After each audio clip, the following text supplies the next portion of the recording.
Assalamualaikum warahmatullahi wabarakatuh. Bismillahirrahmanirrahim. Alhamdulillahirabbil alamin. Wa bihi nasta'in ala umuri dunya waddin, wassalatu wassalamu ala asyrafil anbiya wal mursalin wa ala alihi wa sahbihi wa man sara ala nahjihi bi ihsanin ila yaumiddin wa ba'd. Allahumma salli wa sallim wa barik wa an'im ala nabiyyina Muhammadin wa ala alihi wa sahbihi ajma'in. Alhamdulillah, kita panjatkan puji dan syukur kita kepada Allah Tabaraka wa Ta'ala atas segala nikmat dan karunia Allah berikan kepada kita, sebagaimana salawat dan salam semoga tercurah kepada Rasulullah alaihi salatu wassalam beserta para keluarga, para sahabat dan orang-orang yang istiqomah berjalan di bawah naungan sunnah beliau sampai hari kiamat kelak.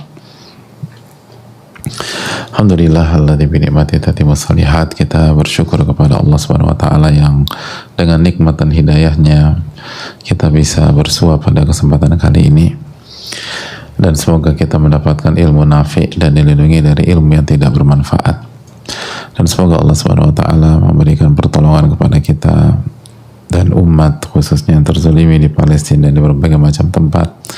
Semoga Allah Subhanahu wa taala memperbaiki urusan-urusan kita, memperbaiki urusan pemimpin-pemimpin kita, dan memperbaiki segala kebaikan di dunia dan akhirat kita. Amin ya rabbal alamin.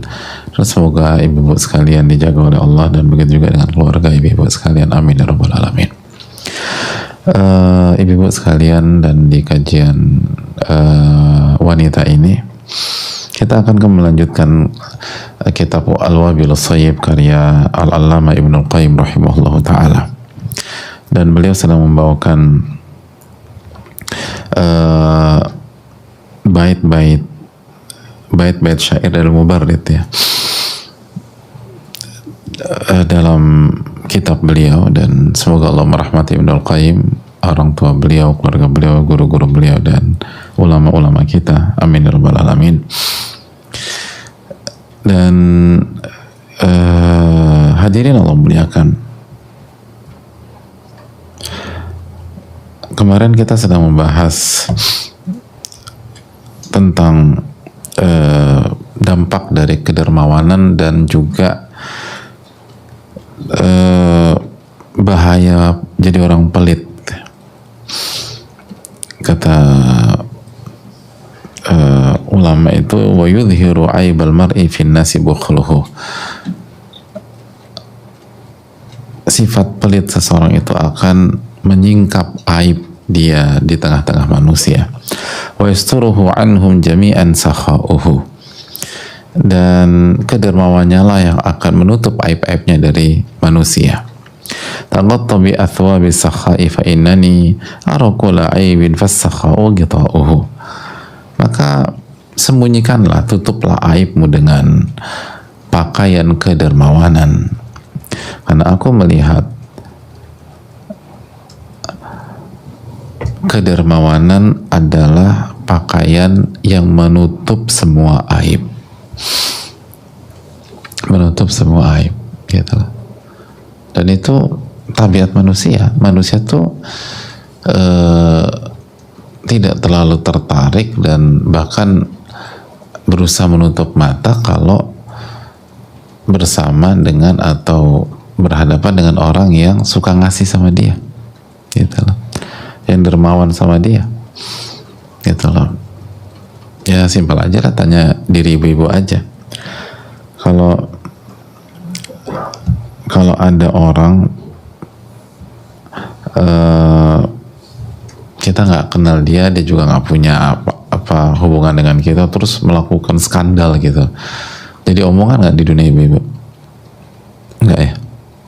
Jadi nggak ibu-ibu diomongin? Dan ngangguknya agak berat ya, tapi ya begitulah Pak Ustadz gitu lah. Kalau orangnya pelit gimana? Oh, tambah seru bumbunya gitu lah. Tapi kalau orang itu kita dengar ada skandal dilakukan seseorang, orang itu setiap bulan transfer ibu-ibu 250 juta, tiba-tiba ada skandal tentang dia, kira-kira sikap ibu-ibu gimana? Hah? Allah tuh Ghafurur Rahim Pak Ustadz gitu lah. Ya setiap orang punya aib Pak Ustadz, gak usah bahas aib orang lah, evaluasilah aib kita lah Pak Ustadz gitu. Karena setiap bulan dia transfer kita 250 juta.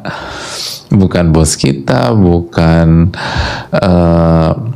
atasan kita, jadi pemurah aja nih orang gitu loh. Itu enak gitu tuh, ngadepin udah nutup mata aja terhadap aib-aibnya. Jadi lo orang dermawan, orang tuh lupa sama kesalahan kita kalau kita baik sama orang dan suka ngasih. Gitu loh hadirin sekalian. Jadi yang banyak punya kekurangan, kesalahan, udah sering ngasih aja, nanti Allah tutup deh. Itu memang sunatullah tuh demikian. Sunatullah tuh demikian. Gitu loh. Kasih hadiah gitu. Misalnya mertua kita lagi sebel sama kita, ya kasih hadiah lah gitu loh. 2 gram emas gitu loh. Masih cemberut juga, tambah 10 gram. Masih agak kecut, 100 gram gitu lah. Insya Allah senyum lah gitu lah. Terus itu baru sekali, belum buka, terus kasih lagi. Luluh juga jamaah, luluh gitu lah. Emang itu berkahnya ngasih tuh begitu. Dan jangan salah, bukan matre loh, enggak, ini nggak matre, ini fitrah manusia aja. Bisa jadi nggak seberapa gitu loh. Itu kan 250 juta cuma contoh aja. Tapi orang kan hatinya jauh lebih mudah terbuka sama orang yang suka ngasih. Dan Allah yang mengatur itu semua. Jadi itu poin yang perlu kita jaga. Kita lanjutkan, waqarin idza qaranta hurran fa innama yazinu wa yuzri bil fata qurna'uhu atau qurna'uhu. Dan bersahabatlah dengan orang merdeka, artinya orang yang mulia, orang yang baik. Kenapa demikian? Karena yang menghiasi seseorang atau menjatuhkan seseorang itu orang-orang terdekatnya seringkali. Ya. Itu sahabat-sahabatnya seringkali. Jadi yang membuat orang itu jadi tambah baik, melejit, berhasil, itu seringkali orang-orang di sekelilingnya, sahabat-sahabatnya. Sebaliknya, yang membuat orang itu hancur, jatuh, dan seterusnya, itu seringkali berasal dari orang-orang di sekelilingnya. Oh ya, dalam ini baitnya. Makanya hati-hati kalau bersahabat, hati-hati kalau milih orang-orang yang ada di lingkungan kita. Apakah bisa steril? Nggak bisa. Di level Nabi SAW saja, orang-orang munafik itu ada di kota Madinah. Tapi sekali lagi, berapa persen sih orang munafik? Dan apakah mereka bisa benar-benar dekat dengan Nabi SAW? Enggak. Yang paling dekat dengan Nabi SAW siapa? Abu Bakar As-Siddiq, Umar bin Khattab, Uthman bin Affan, Ali bin Abi Thalib radhiyallahu ta'ala anhum ajma'in. Nama-nama besar. Lalu 10 sosok yang dijamin masuk surga dan lain-lain. Ada Anas bin Malik, ada Abu Hurairah di akhir usia Rasulullah SAW, ada banyak. Jadi Nabi SAW dikelilingi orang-orang baik, makanya dinamakan sahabat. Orang-orang Madinah dinamakan Ansar, penolong. Jadi bayangkan Nabi SAW itu hidup bersama orang-orang yang Allah beri nama, beri gelar Ansar, para penolong. Dan Allah yang kasih nama, wasabiqunal awwalun minal muhajirin wal ansar. Allah yang kasih nama itu. Bayangkan gelar Anda apa? Penolong. Siapa yang kasih nama? Allah. Allahu Akbar. Kurang solid apa Nabi SAW? Beliau hidup dikelilingi oleh para penolong-penolong dan diakui oleh Allah Subhanahu wa Ta'ala. bukan cuman casing aja atau gertak aja atau omong besar aja, enggak, memang terbukti, makanya solid. Jadi bayangkan Nabi SAW itu hidup bersama dua kelompok besar. Kelompok yang pertama muhajirin, itu orang yang terbukti rela meninggalkan semua demi kesetiaannya dengan Nabi SAW. Semua ditinggalkan, semua, bukan pekerjaan aja, semua.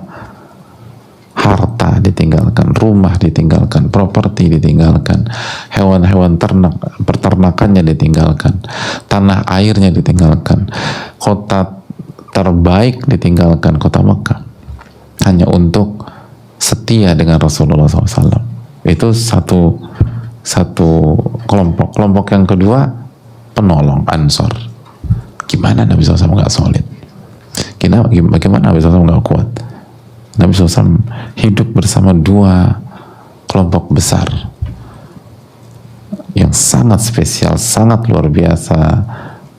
Tingkat kesolehannya tidak diragukan, ketakwaannya tidak diragukan, kesetiaannya tidak diragukan. Muhajirin dan Ansor. Ada orang munafik, tapi berapa persen? Dan nggak bisa berleluasa juga. Keputusan ada di tangan mereka, gitu loh.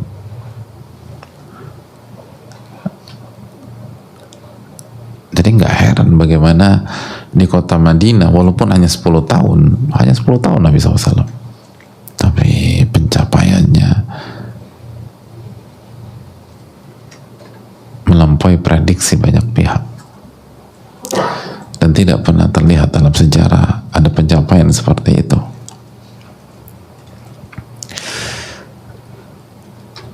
Dan dari sini kita bisa sadari betapa pentingnya orang-orang terdekat kita, ibu-ibu.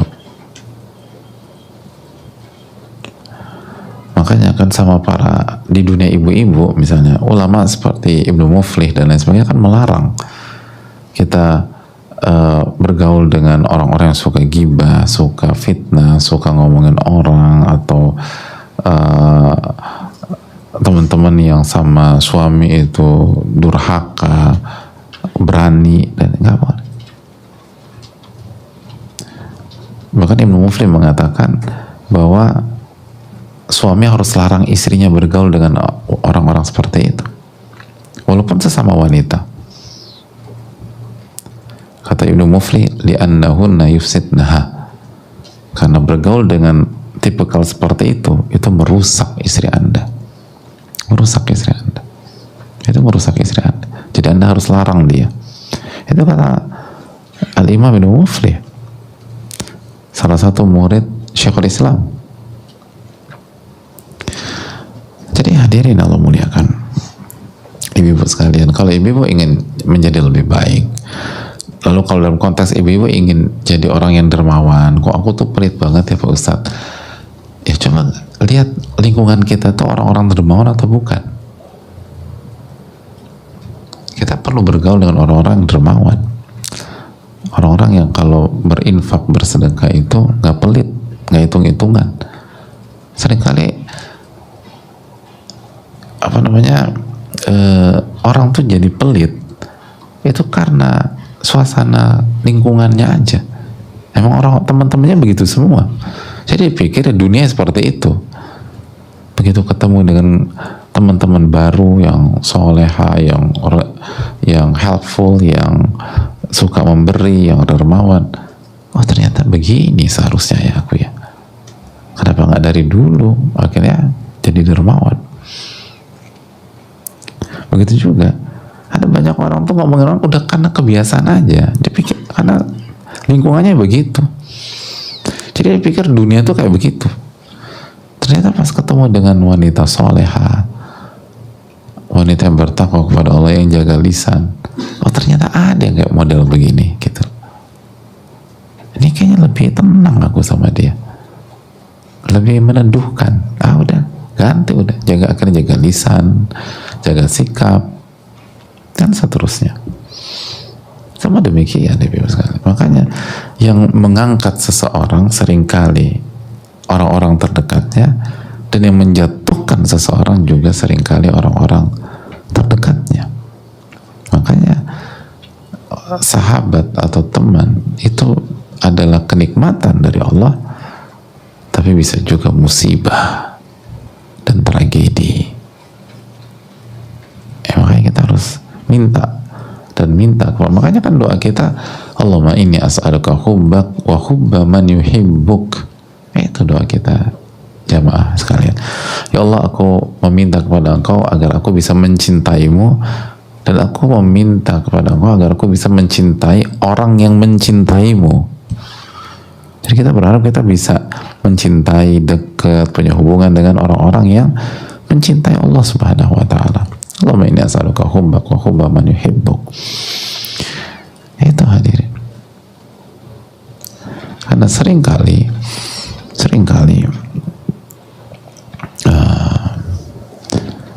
itu berasal dari mereka. Kebaikan itu sangat dipengaruhi oleh lingkungan, dan keburukan juga sangat dipengaruhi oleh lingkungan. Makanya ahli hikmah mengatakan almar'u ibnu bi'atihi. Seseorang itu anak dari lingkungannya. Seseorang itu anak dari lingkungannya. Kalau lingkungannya baik, insya Allah dia baik, tumbuh kembangnya baik, anak kan tumbuh kembang. Kalau lingkungannya buruk, anak akan buruk atau orang akan buruk.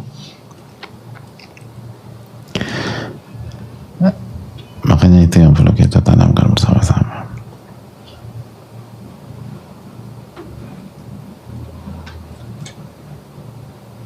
Lalu kita lanjutkan, ini penting buat ibu juga.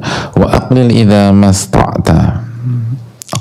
Wa aqlil idza masta'ta qawlan fa innahu idza qala qawlul mar'i qala khata'uhu. Lalu dilanjutkan, dan minimkan ucapan dan omongan semaksimal mungkin,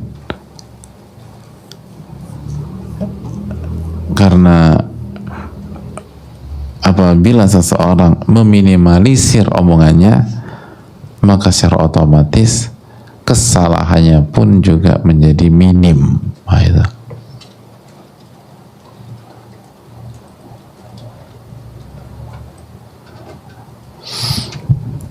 Gitu. Jadi minimkan ucapan semampu Anda, minimkan omongan semampu Anda, minimkan berbicara semampu Anda. Karena semakin Anda minim bicara, Anda semakin minim kesalahan. Nah itu. Nah ini cocok buat ibu-ibu nih. Gitu.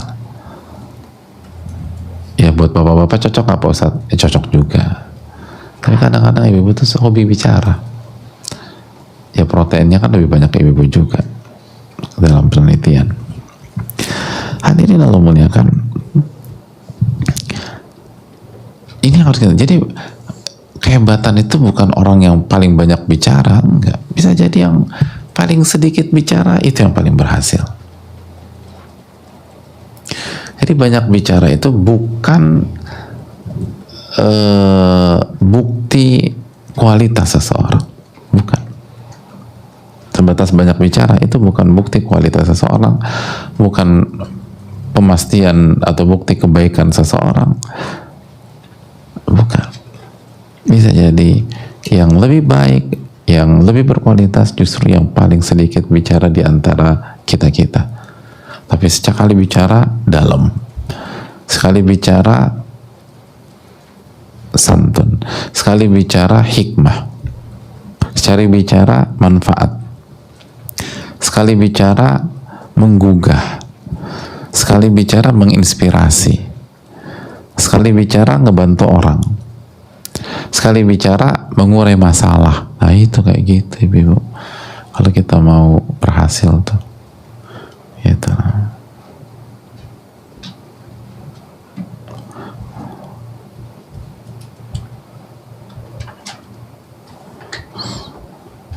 Gitu ibu sekalian.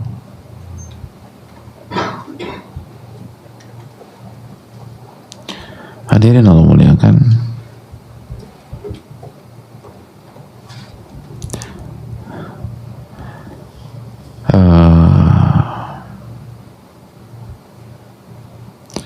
Jadilah orang seperti itu. Bukan berarti nggak boleh banyak bicara, tapi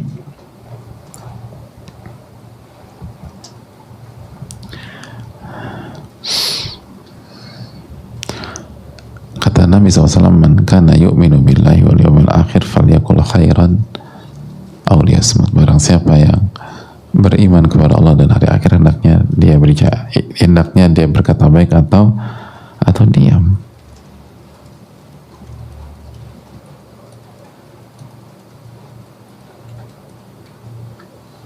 Itu.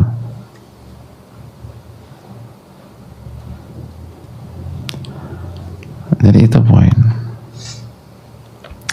Makanya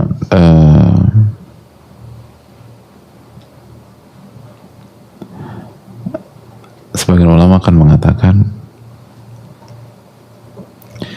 kata sebagian mereka, jadilah singa walaupun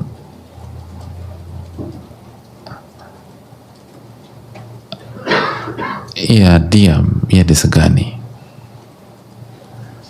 Dan jangan jadi anjing, gonggongnya dicuekin banyak orang gitu. Jadi sebagian anjing kan gonggong terus dicuekin. Itu kenapa gonggong? Iya biasa, anjing tetangga gitu, dicuekin sekali gitu. Jadi banyak bicaranya, dicuekin orang. Tapi singa, dia belum bicara, dia hadir aja, ibu-ibu langkah 1000. Itu kata Allah. Jadi jadilah singa.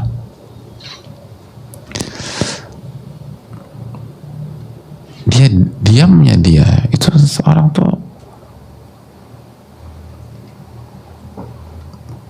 menghormati, segan, dan ditunggu. Tapi kalau anjing gonggong terus, didiamin.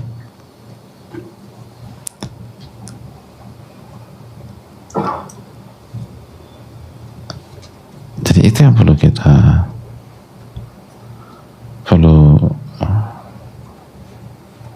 renungkan bersama-sama.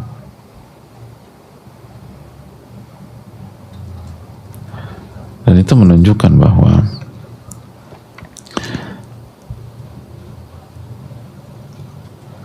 banyaknya bicara bukan berarti tanda dia kuat. Sebaiknya sedikitnya bicara bukan berarti dia lemah.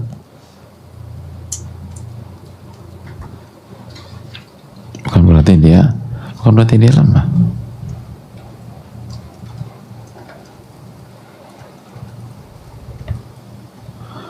Itu hal yang perlu kita camkan bersama-sama.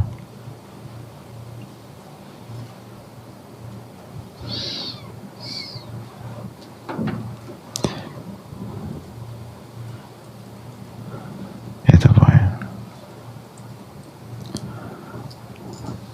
Makanya sebagian ahli hikmah mengatakan, kul masyita bimasabati fasukuti anil laimi jawabi. Katakanlah apa saja tentang diriku, maka jawabanku terhadap apa yang kau katakan adalah diam. Lastu adimal jawabi walakin ma min asadin yujibu al kilabi. Bukan berarti aku nggak bisa menjawab, namun singa nggak pernah menjawab gonggongan anjing. Gitu. Keren juga para ulama gitu, Bu ya.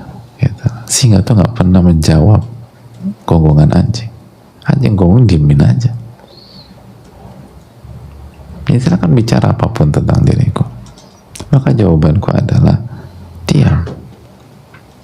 Bukan karena aku nggak bisa jawab, tapi singa tidak menjawab ketika anjing menggonggong. Hadirin Allah muliakan. Nah, seringkali di dunia ibu-ibu dan dunia kita semua ya, suka terpancing kita. Dan kita berpikir kalau kita banyak bicara berarti banyak sukses, yang enggak. Belum tentu. minimalisir bicara, maka kesalahan kita akan lebih sedikit. Kita lanjutkan, baitnya menarik ibu-ibu. Idza qalla malul mar'i qalla sadiquhu wa daqat alaihi arduhu wa sama'uhu. Jika harta seseorang menipis, maka berkurang juga teman-temannya itu, dan bumi serta langit seolah sempit di dalam dirinya.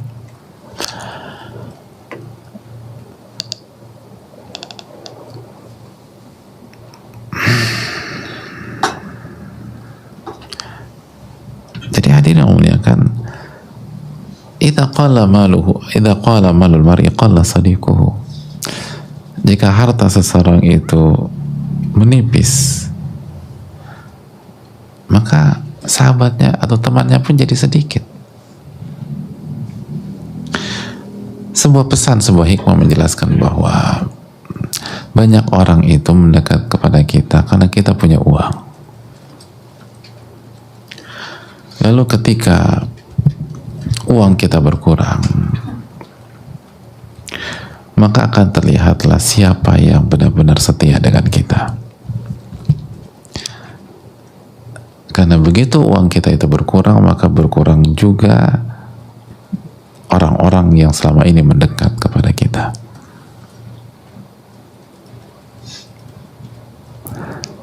Semakin banyak uang, semakin banyak yang merapat. Semakin berkurang uang, semakin sedikit orang yang mendekat. Dan yang sudah mendekat sebelumnya akan pergi jauh dari kita.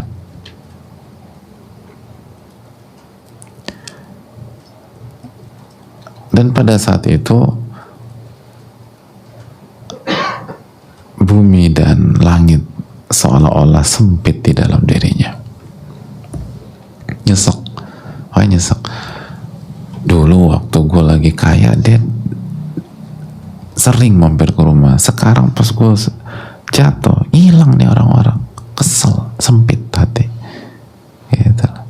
Pernah digituin orang gak ibu? Gak pernah. Berarti gak pernah jatuh. Berarti dari dulu kaya terus nih ibu. Jadi gak pernah ngalamin yang begini-begini. Alhamdulillah teman-teman aku dari dulu mas semua baik-baik aja Pak Ustadz. Bukan semua baik-baik aja. Ibu gak pernah bangkrut itu. Bukan semuanya semua baik. Belum tentu. Belum tentu. Masih terlalu prematur. Ibu-ibu bisa bilang demikian kalau ibu-ibu udah pernah ngalamin jatuh di bawah dan mereka tetap setia dengan ibu. Baru oke. Baru bilang teman-temanku semua tuh baik-baik aja, semua tuh oke, baik. Tapi kalau belum pernah ngalamin pasang surut selalu di atas, ya semua kesannya baik semua gitu. Dan itu menyakitkan. Ditinggalkan ketika kita sedang susah itu menyakitkan. Ditinggalkan ketika kita sedang gak punya, itu menyedihkan. Dijauhi ketika kita sedang terkena musibah, itu menyakitkan. Tapi jamaah sekalian, di situ juga momentum untuk menilai siapa sahabat kita sebenarnya dan siapa bukan. Maka jangan fokus pada rasa sakitnya. Keluar dari lingkaran tersebut, lihat dengan jernih siapa yang tetap berdiri di samping saya, siapa yang tetap mensupport saya, siapa yang tetap mendukung saya, siapa yang tetap memberikan motivasi kepada saya, dan siapa yang menghilang, siapa yang pergi, siapa yang menjauh.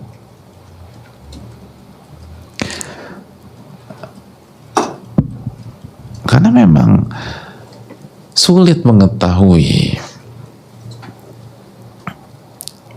orang-orang yang bermuka dua di lingkungan kita.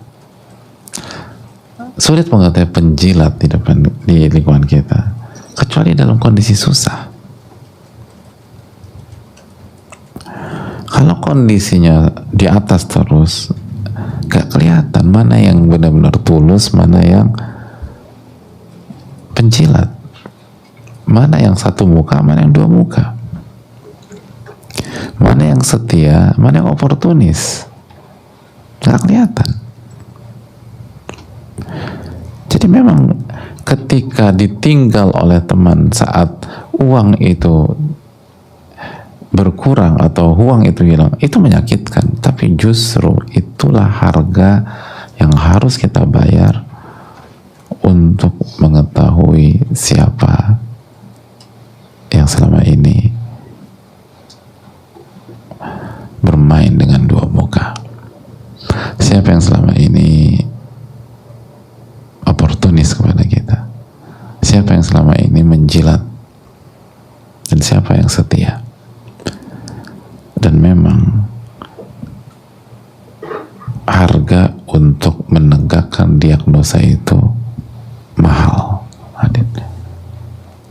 mahal. Tapi sakit banget Pak Ustadz. Itu harganya. Dan insya Allah sakitnya hanya jangka pendek. Ke depan itu mahal. Ke depan kita jadi tahu siapa teman, siapa atau siapa kawan, siapa lawan, siapa teman dan siapa musuh yang pakai selimut.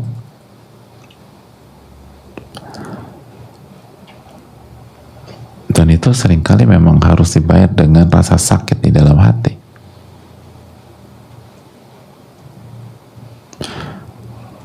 Sahabat yang setia, dia akan berdiri bersama kita,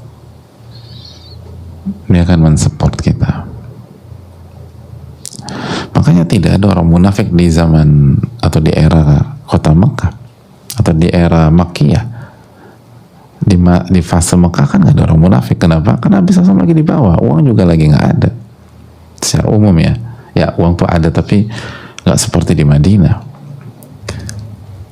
Makanya tidak ada penjilat yang mendekati Nabi SAW.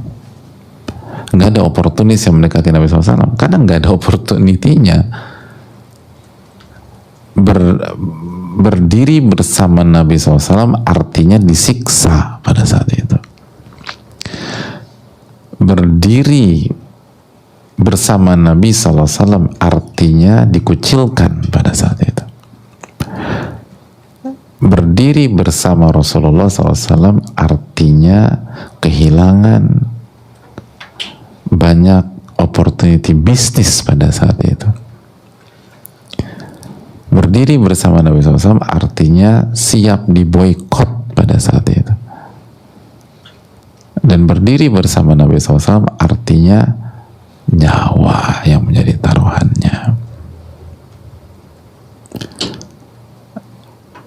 Dan hasilnya Nabi terlihat siapa sahabat sejati pada saat kita melihat orang-orang yang berdiri di fase Makkah. Berbeda dengan fase Madinah. Pertumbuhan pesat, harta bertambah dengan signifikan, punya negara, punya kekuasaan, tapi di sisi lain mulailah muncul kemunafikan. Kenapa? Karena ada yang dicari. Itu hal yang perlu kita tanamkan bersama-sama. Jadi berhentilah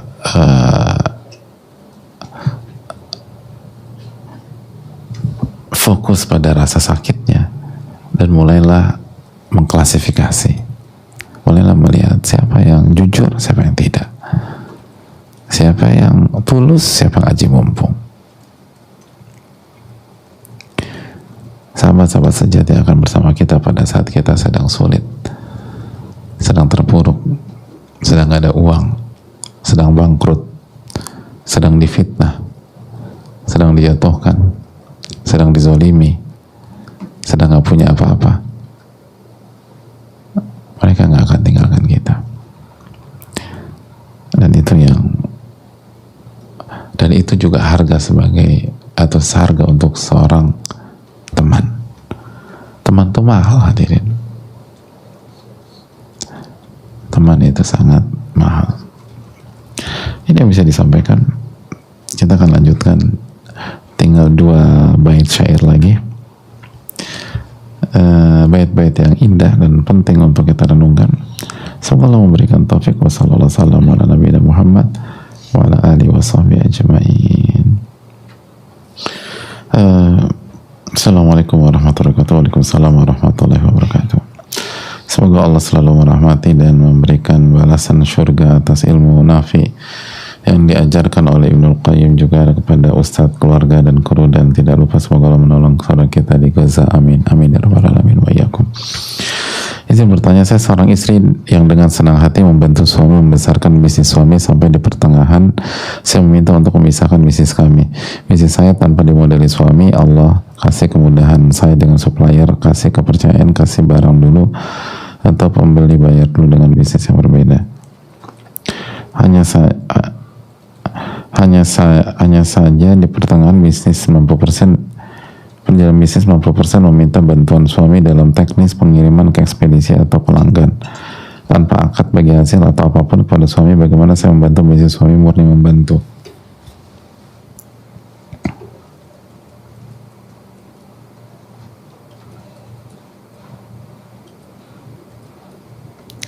Di perjalanan bisnis saya ada beberapa kendala, hampir terjerat hukum karena ada indikasi saya ditipu oleh supplier di sini. Suami membantu dan mendampingi saya menghadapi masalah ini. Saya berwasilah dengan amal soleh saya, minta Allah tuntaskan. Alhamdulillah tidak sampai ke ranah hukum. Alhamdulillah.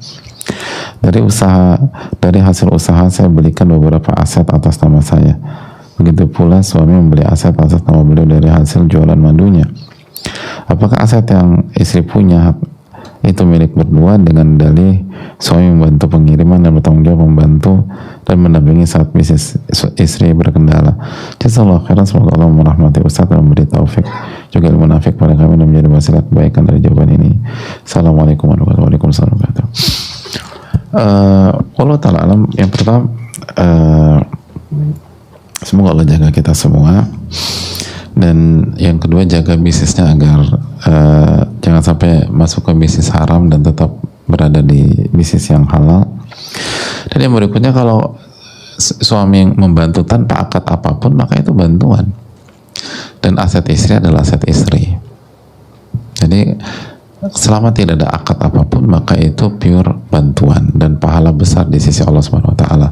Dan konsekuensinya, maka aset istri adalah aset istri. Artinya dari bisnis itu, bisnis istri, dan aset yang didapat dari bisnis tersebut adalah aset istri.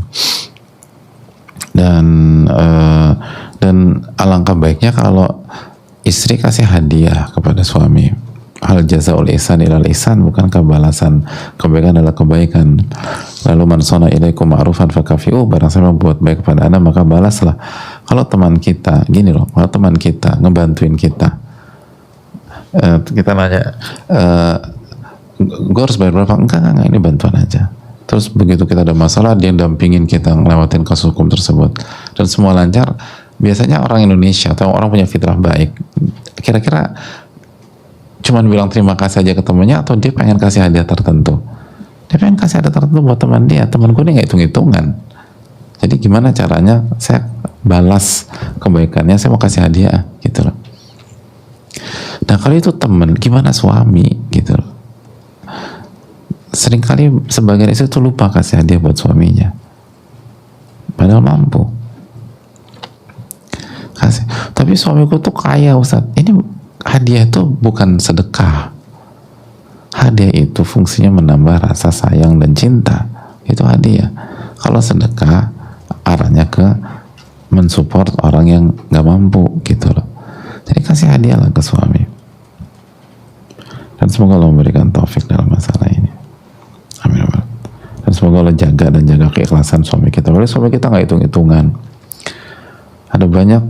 Ada banyak istri itu nggak mendapatkan kenikmatan yang Allah kasih ke kita. Ada banyak istri yang suaminya lepas tanggung jawab. Ada banyak istri yang suaminya itu hidup dengan usahanya, dan dan kalau diminta bantuan nggak mau, alasnya inilah itulah, tapi minta uang ke istrinya. Ada banyak kasus demikian di masyarakat. Dan alhamdulillah, sekali lagi Allah tidak uji kita dengan hal-hal tersebut, maka bersyukurlah kepada Allah, lalu bersyukurlah kepada suami kita. Assalamualaikum warahmatullahi wabarakatuh. Waalaikumsalam warahmatullahi wabarakatuh. Semoga Allah senantiasa merahmati Ibnu Qayyim dan para ulama. Semoga Allah senantiasa menjaga dan melimpahkan kebaikan yang banyak kepada Ustadz, keluarga Ustadz, tim, dan seluruh umat Islam dimanapun ia berada. Semoga Allah menjaga dan menolong saudara-saudara kita Muslim di Palestina, dan semoga Allah mengampuni dosa-dosa kita dan menerima amal ibadah kita semua. Amin ya rabbal alamin wa iyyakum. Terima kasih. Jazakallahu khairan atas doanya, begitu juga dengan yang bertanya. Amin wa iyyakum.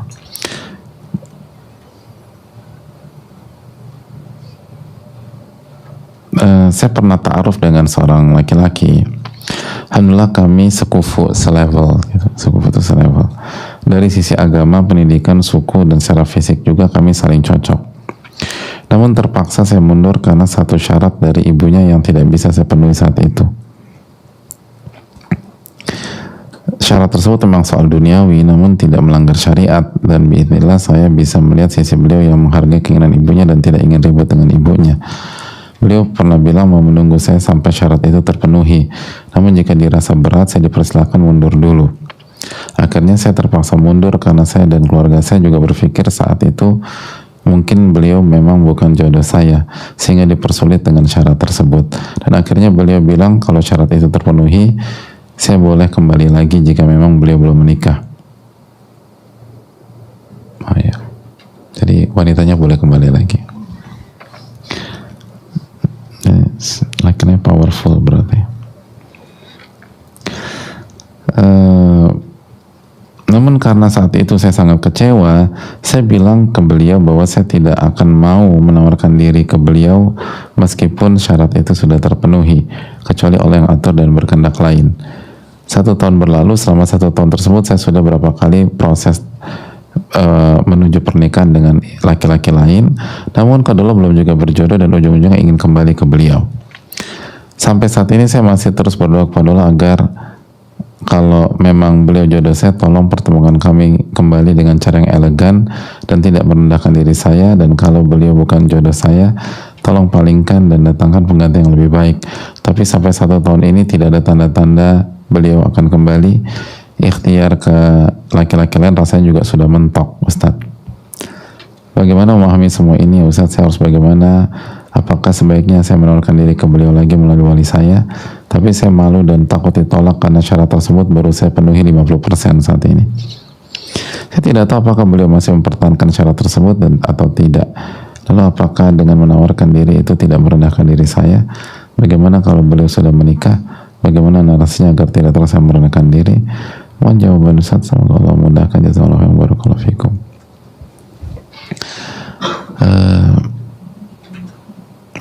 Ini ya hadirin. Yang pertama, ini tuh nggak bisa dipukul rata, hadirin. Tergantung bagaimana kita dan sosok yang kita inginkan itu, dan bagaimana kualitasnya, layak untuk diperjuangkan atau tidak, dan lain sebagainya. Dan karena memang kalau memang sosok ini sangat spesial, orang spesial itu susah, jarang gitu loh. Jadi nggak se apa laki-laki itu banyak, ya banyak, laki-laki itu banyak, tapi yang berkualitas emang banyak. Kayak perempuan tuh banyak, ya banyak, tapi yang berkualitas emang banyak. Enggak. Terus juga itu satu sisi. Terus sisi yang lain kita nggak tahu apa syaratnya, dan syaratnya belum terpenuhi.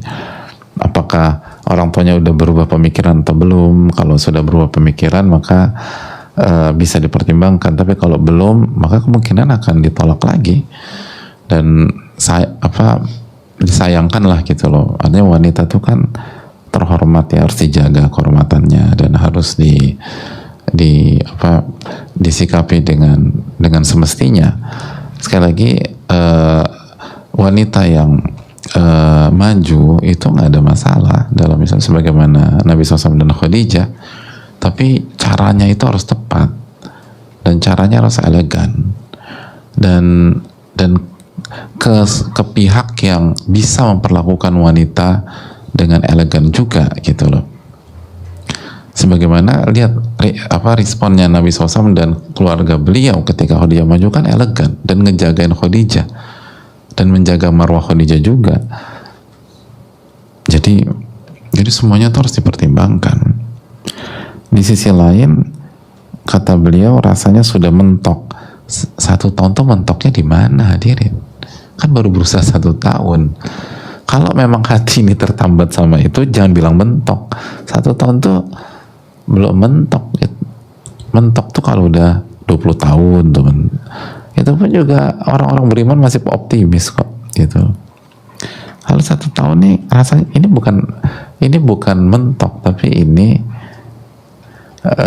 arahnya 2 kemungkinan. Yang satu kita punya masalah pada mentalitas itu bukan mental illness ya, tapi maksudnya daya juang kita tuh lemah. 1 tahun udah nyerah gitu loh. Atau yang kedua ya hati kita masih ke beliau gitu aja, belum bisa pindah ke lain hati. Jadi jangankan 1 tahun tuh berapa bulan juga dianggap mentok. 1 tahun belum mentok hadirin. Jadi oleh karena itu ini kasuistik ya, kasusnya harus didudukan dan semua harus dilihat dan harus jujur, dan kita harus jujur juga. Lalu bicaralah sama orang-orang yang mengerti kita. Ini karena sudah punya perasaan atau ini objektif, memang sosok ini layak untuk diperjuangkan. Jadi kalau misalnya kita sudah objektif terus minta second opinion dari orang-orang yang mengenal kita dengan baik, lalu kesimpulannya memang sosok ini sangat berkualitas atau extraordinary man gitu ya, terus juga semuanya oke, cuman kendalanya satu ini aja, itu pun karena permintaan orang tua, lalu dia sangat menjaga sikap dan dia memperlakukan kita dengan baik, dan dalam kasus kemarin aja caranya elegan, terus juga dari pihak keluarganya pun juga elegan juga, terus juga ngejaga marwah kita gitu loh, maka mungkin bisa dipertimbangkan. Lalu juga pola pikir orang tuanya sudah berubah atau berkurang lah, karena kalau orang tuanya pola pikirnya belum berubah maka 50% belum cukup, masih 50 lagi. Jadi ini sama aja maju untuk kalah gitu loh. Jangan maju untuk kalah. Jadi semua harus dipertimbangkan sih gitu loh. Sabar dan jujur sama Allah Subhanahu wa taala. Tapi memang susah nyari, kalau kata penanya kan nyari satu level di agama, pendidikan, terus apa lagi? Suku, terus fisiknya cocok. Susah. Tapi bagi Allah, kalau Allah mudahkan sih nggak ada yang susah. Tapi secara teknis, kerangka berpikir ilmiah, kalau memang benar ya, ini layak untuk dipertimbangkan lagi. Tapi untuk benar-benar memutuskan maju lagi, itu harus dengan pertimbangan di atas. Allah ta'ala misalnya.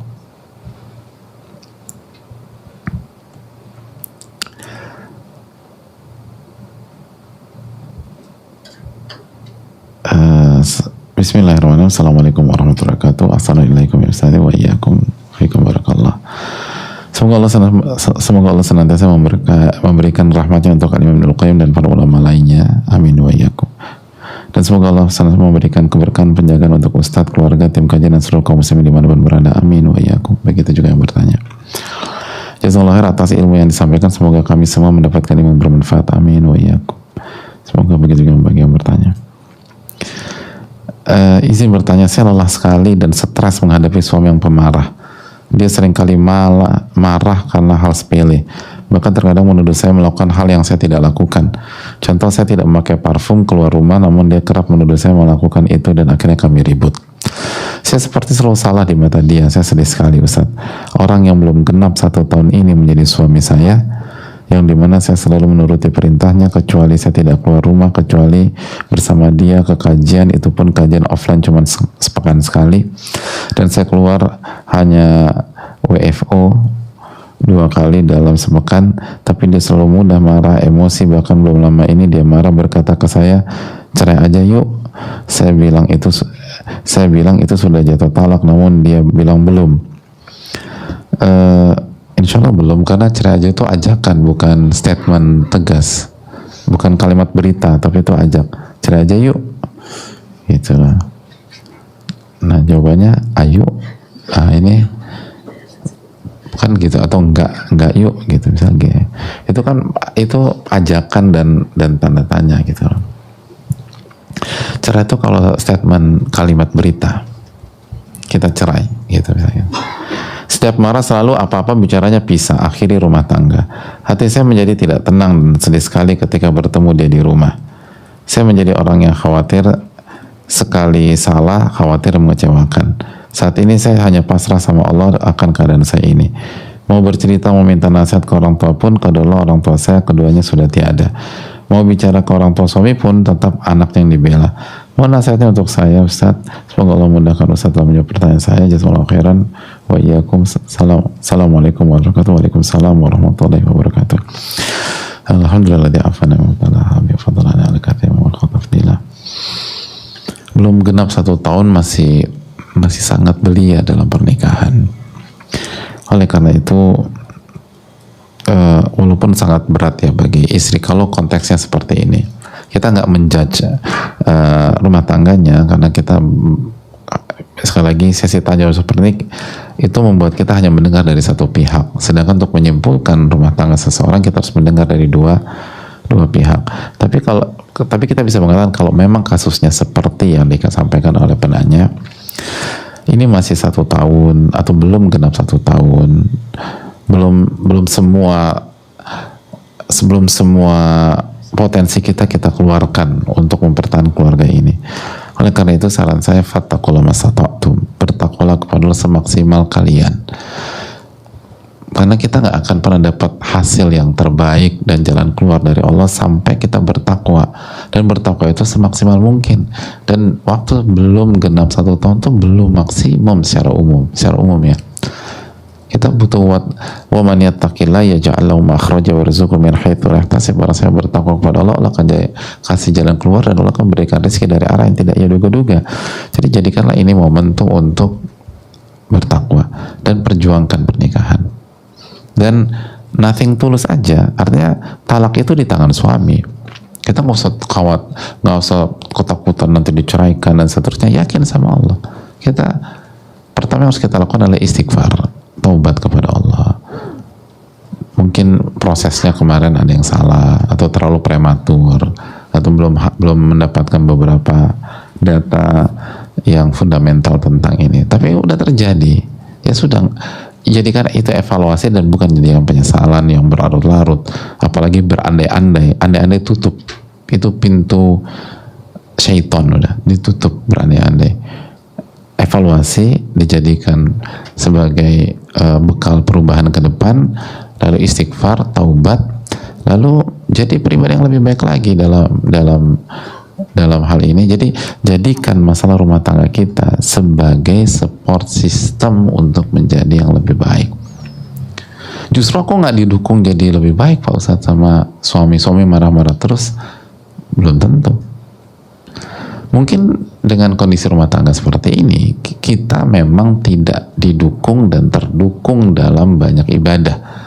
Namun sebagian ibadah justru ini dukungan besar. Emangnya ibadah apa? Ibadah sabar. Sabar itu ibadah bukan? Ibu, sabar ibadah nggak? Sabar. Biasanya sabar kita akan terasa ngadepin suami yang kayak gimana? Nyebelin gitu loh. Jadi sabarnya terasa. Nah itu iman kepada takdir, nah itu kan juga terasa di sini. Baik sangka dengan Allah, husnudzon, baik sangka kepada Allah, itu benar-benar terasa pada saat dapat suami yang baik hati, tidak sombong, suka menabung, atau dapetin suami yang hobi marah-marah dan tetap baik sangka dengan Allah. Itu sangat teruji. Jadi ada banyak ibadah yang kalau kita kerjakan PR-PR kita itu akan ada banyak perubahan insya Allah. Dan kalau the worst case scenario tetap diceraikan suami, kita akan punya bekal untuk menatap masa depan dan jauh lebih baik lagi. Dan husnudzon dengan Allah, perbaiki ibadah, wasta'inu bisabri wassalam, minta tolong kepada dengan sabar dan salat.